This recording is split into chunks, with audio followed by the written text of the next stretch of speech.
এগুলো ভাজা হয়ে গেছে, উঠিয়ে নিয়েছে। এবার আমি চপটা ভেজে নেব।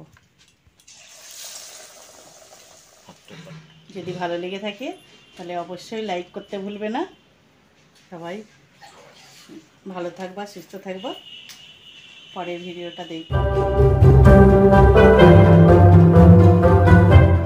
দেখো আমি আজকে কি রান্না করছি। দেখো এত টেস্টি আর মুচমুচে হবে খেতে, দারুণ একটা রেসিপি করছি। দেখো এটা খুবই ভালো লাগবে। দেখো কী করছি। আমি আজকে আলুর তরকারিটা করে নিয়েছি। আলুটা সিদ্ধ করে 5 ফোড়ন দিয়েছি, আর তার মধ্যে দিয়েছি রসুন, জিরে, আদা, ধনে আর লঙ্কা দিয়ে আমি আলুটা পুরো করে নিয়েছি 5 ফোড়ন দিয়ে। আর এটা করেছি বেগুনি করব।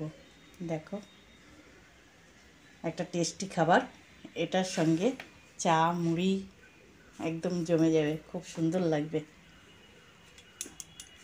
আমি এগুলো আলুগুলো গোল করে চ্যাপ্টা করে নিচ্ছি। আলুটা কিছুক্ষণ করে রেখে দিয়েছিলাম, জুড়িয়ে গেছে। এটা খুব সুন্দর হয়ে গেছে, শক্ত শক্ত। এই দেখো এরকম করেই চ্যাপ্টা করা যাচ্ছে। নিয়েছি নুন দিয়েছি, নুন আর একটুখানি জিরের গুঁড়ো আর লঙ্কার গুঁড়ো দিয়েছি, আর দিয়েছি হলুদ আর একটুখানি খাবার সোডা দিয়ে আমি গুলিয়ে নিয়েছি। গুলিয়ে কিছুক্ষণ রেখে দিয়েছিলাম। এবার আমি এই বেগুনিটা দিয়ে দিচ্ছি। বেগুনি করছি, এটা খেতে কিন্তু দারুণ লাগে।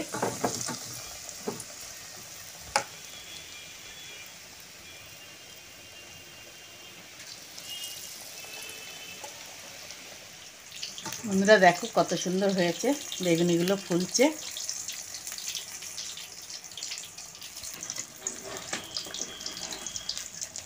বেগুনি হয়ে গেছে, উঠিয়ে নিচ্ছি। এগুলো ভাজা হয়ে গেছে, উঠিয়ে নিয়েছে। এবার আমি চপটা ভেজে নেব।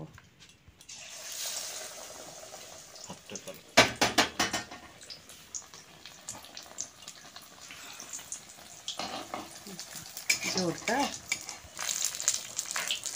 চপটা এত সুন্দর ফুলছে, কত বড় বড় হয়ে গেছে, দোকানের মতন।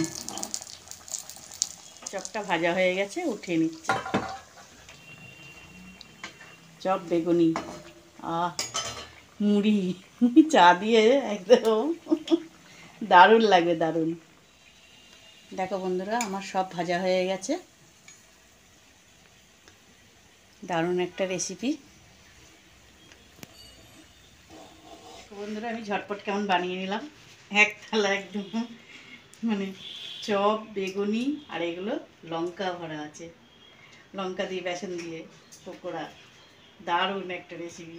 ঝটপট করে বানিয়ে নাও, আর পেঁপা মুড়ি আর চা দিয়ে খেতে দারুণ লাগবে।